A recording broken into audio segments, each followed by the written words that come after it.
This is your first time being in this room. Just going back and looking back in your decision to come here, what went into that? Well, for me, it was just about preparing for the next level and finding the best place for me to do that, as far as just coming somewhere where the staff, the whole building just really accepts you, really helps you come in and make it as comfortable as possible. And that's what really went into everything, like the people that was here. Um, just really preparing for the next level, and that, I mean, the people are next to none here, so that was pretty much the decision. Up front with Tony. What makes Isaiah Bond such a dangerous deep ball threat? How do what have you seen from him?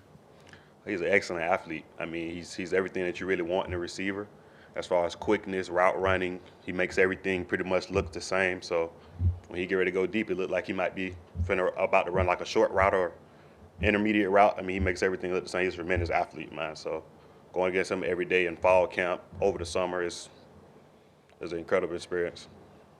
Mike Ruda. Just working off of Charlie's question, what was it like when you told Trent Dilfer that you wanted to transfer and then go to Alabama? Right. Uh, I mean, Coach Dilfer, he's a cool guy, I would say, as far as a coaching wise. So, I mean, the conversation with him was pretty easy. It was very comfortable for me. He didn't make it to where it was some crazy process. I talked to him. He understood what was going on. And when I decided to actually get in the portal, he talked to me. He talked me through it. Anything I needed, he asked me if I needed any kind of help. Let him know. So it was a comfortable decision for me. A comfortable, pretty much movement. Up front with Kenny. When reviewing the Texas A&M game, how do you think the secondary came together and adjusted after Malachi went down and there was a reshuffling at a few positions? Right. So we kind of pride ourselves on everybody pretty much being ready to play. Everybody pretty much can play different positions, whether it be Terrion going to star. You got guys like Earl Little that's ready to come into the game. You got guys like Christian Story that can come in and play both safety positions. I played a little star during fall camp, things of that nature. So it's always that scenario that can come up in the game of football, and we always prepare for it. So I mean, we pride ourselves on being ready for that. We practice that throughout the week. Guys take reps at different positions, whether it be going from free safety to strong safety to star. We always prep for that, and we're ready for it if it comes up in the game. Up front with Nick Kelly.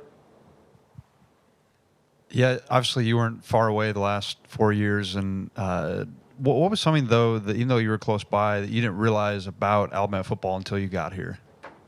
How much it means to play here.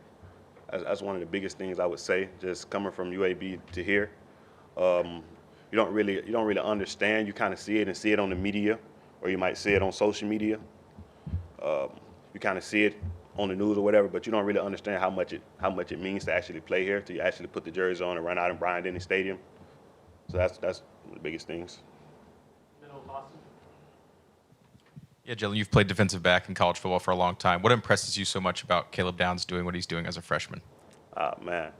I mean, the things he's doing as a freshman is tremendous. I mean, it's just, I mean, the guy's a ball player. I say he's a ball player. He can do so many things. He can cover. He can tackle. He can do so much things in space, and to be doing it at an early age and the maturity that he has is pretty much next to none. So. On the right here with Charlie. You guys have played really well in the second half to start SEC play. Just what does that mean in terms of the adjustments you guys make at halftime and you guys' ability just to respond out of that break? I'll say just the fourth quarter mentality, and then that kind of is pretty much what goes into it going into the second half. Of course, you go in and you make a lot of adjustments on defense. You just have to. You have to adjust to what the offense is giving you, whether it be new things they have shown in the past. But we kind of pride ourselves on just going into the locker room, taking those adjustments from the coaches, and coming back out, putting those things out on tape. So. Cody. Kind of a two-parter about your transition here. What's been the biggest challenge since you've been here on the field, and then also biggest challenge or biggest thing you've had to adjust to off the field? On the field, I would say just the biggest thing would probably be just, honestly, I would say really the speed of the game, because it's pretty much the same, but it's just, I would say, just going against who you're going against every week. Every week you're going to be going against good opponent. And the SEC play is going to be tough. Everybody want to win. It's going to be a dogfight. So it's just really going into every week you're playing somebody that's good every week. So you have to be mentally prepared to go into that. You have to be mentally prepared to go through practice every week to prepare for those games, which is pretty strenuous.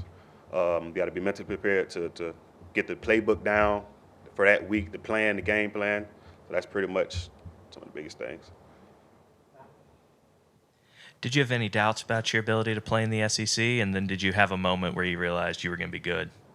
I wouldn't say I had really any doubts about it when coming in. Of course, you always be nervous with moving to something new. That's always just something that is just human-like. You're always going to be nervous. But for me, I kind of already knew that it would work out for me when I did get here. And then it's just about putting your head down and working. Mike Rodak.